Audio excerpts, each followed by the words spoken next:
Selamat pagi dan salam sejahtera buat kita semua. Perkenalkan, nama saya Antonius Geroda. Saya dari kelas 4B Manajemen Perkebunan. Pada kesempatan hari ini saya akan membahas sedikit materi terkait potensi agrobisnis perkebunan untuk memenuhi tugas UAS mata kuliah Manajemen Agrobisnis Perkebunan 2. Di sini saya akan membahas potensi agrobisnis perkebunan komunitas tanaman kelapa sawit yang pada saat sekarang berkembang pesat, khususnya di daerah saya di Kabupaten Nunukan. Potensi perkebunan Kaltara memiliki produk andalan yakni sawit yang mampu meningkatkan perekonomian daerah setempat. Sawit berkembang pesat sehingga daerah-daerah seperti Kabupaten Bulungan, Kabupaten Malinau maupun Kabupaten Nunukan banyak ditanami oleh tanaman kelapa sawit.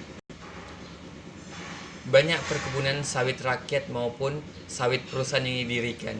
Ini merupakan peluang untuk meningkatkan perekonomian daerah setempat, di mana ini akan menciptakan banyak lapangan pekerjaan yang dapat dimanfaatkan oleh masyarakat sekitar untuk memenuhi kebutuhan mereka sehari-hari.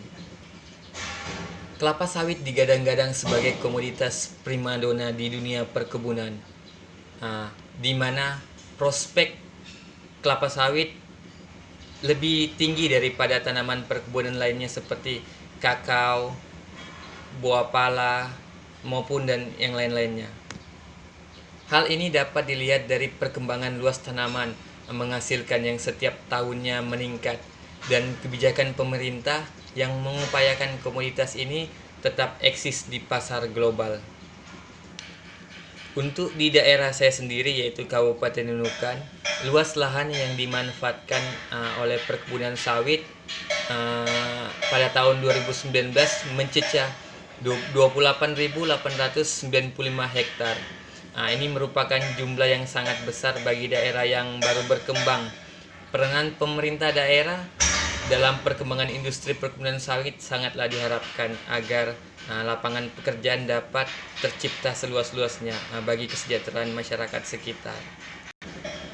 Minyak sawit yang diproduksi dalam jumlah besar berupa minyak sawit mentah atau biasa dikenal dengan istilah CPO dan minyak sawit kernel atau biasa dikenal dengan istilah PKO.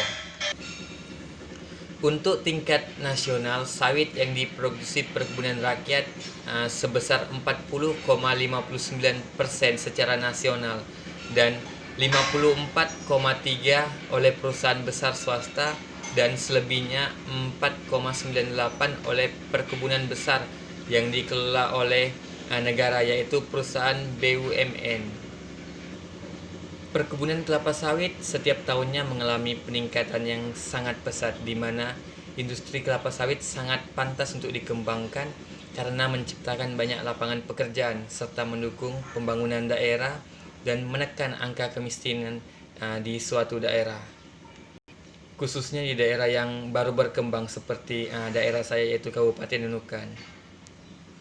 Adapun produk yang dihasilkan oleh perkebunan kelapa sawit merupakan kebutuhan pokok industri rumah tangga seperti minyak masak, deterjen, bahan kosmetik.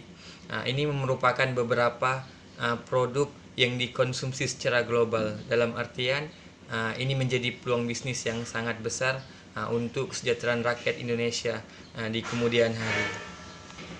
Saran dari saya, pemerintah harus mempertahankan apa yang sudah menjadi peluang bahkan meningkatkan produksi kelapa sawit agar kelapa sawit dapat terus bermanfaat bagi kehidupan rakyat Indonesia, khususnya rakyat di daerah tempat saya yaitu Kabupaten Nunukan.